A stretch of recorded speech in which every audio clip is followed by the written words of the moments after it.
Hello, my name is Mark Kaspari. I'm a postdoctoral fellow in design here at the School of Theater at Pomona College. And I am projections designer, sound designer, and composer for the upcoming production of Marisol right here at the Allen Theater in a couple of weeks. I have worked on several other shows here at Pomona College, predominantly as the sound designer. I sound designed and composed for House of Spirits last year in the Seaver Theater, as well as sound design for In Love and Warcraft in the Allen Theater last spring. I have done musicals as well. I just recently designed Cabaret in the fall. Marisol is a very dynamic text. When I was reading the script for it, the writer describes beautiful poetic images, lights streaking across the sky and sounds ripping through the atmosphere. It's beautiful language and very poetic. It's very inspiring as a designer to extract that and realize it, to figure out what those images look like and how to better tell the story to the audience. My process for designing projections sort of starts in collaboration with the scenic designer and figuring out what is going to be the best vehicle to deliver the projections to the audience, as well as keeping the projections integrated to the scenery and not make them stick out. We want them to sort of coincide and coexist with all of the other design elements so that it enhances the story rather than distracting or looking like an overlay.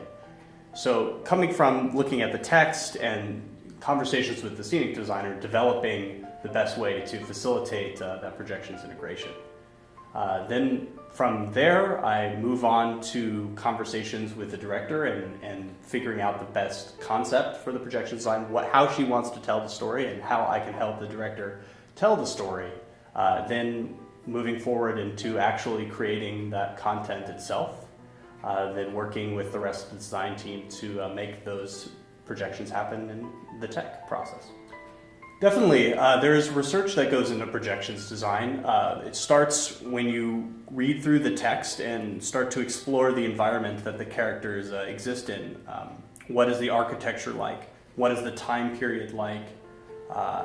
What is the technology of the time like? And how does that affect the way they interact with their environment and whether that's an avenue to introduce more projections design. So digging through that, in the case of Marisol, it takes place sort of in a pre-apocalyptic Brooklyn and then later an apocalyptic Brooklyn. Might be spoilers there.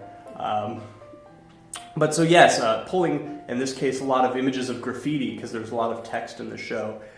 There's lots of billboards in the show too. So researching the time period of the play, it takes place in the 90s.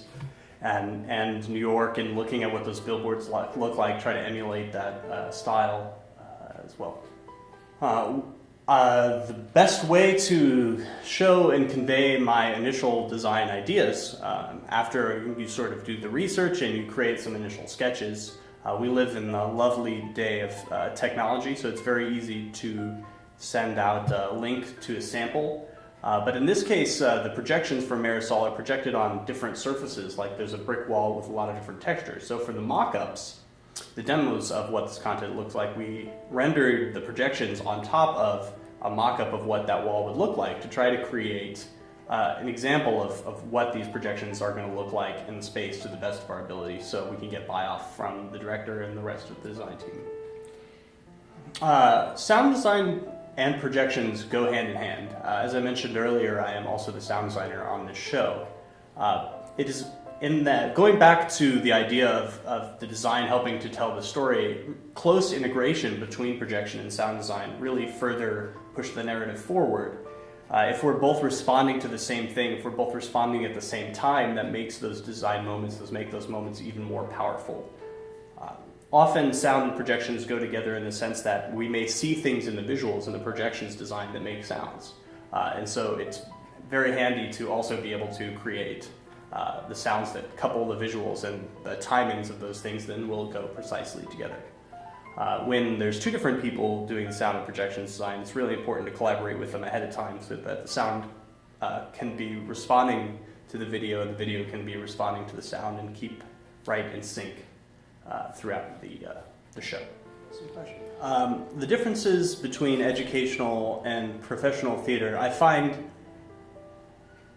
in a theoretical world shouldn't be many, but in educational and academic theaters, I think it's really important to emphasize the idea of concept and to always have the content be driving the design choices, because it's the foundation of being a designer.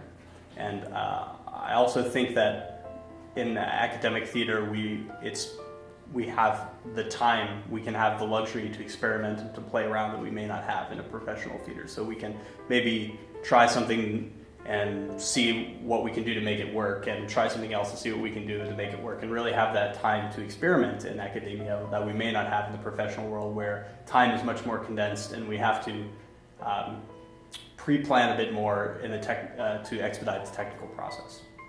What is next for me after my postdoc experience here at Pomona is going to be focusing more on my sound design company, which I co-founded. We do a lot of work in theme park design, sound design creation on the content from start to finish for theme parks. And also we've been really lucky to work on some very great large-scale events. And I'm very excited to focus on that and further the opportunities. We've been fortunate to work for Disney, so hopefully there's more opportunities for Disney, and fortunate to work for Warner Brothers and the Hollywood Bowl and some other high-profile clients that I'm excited to pursue further after this.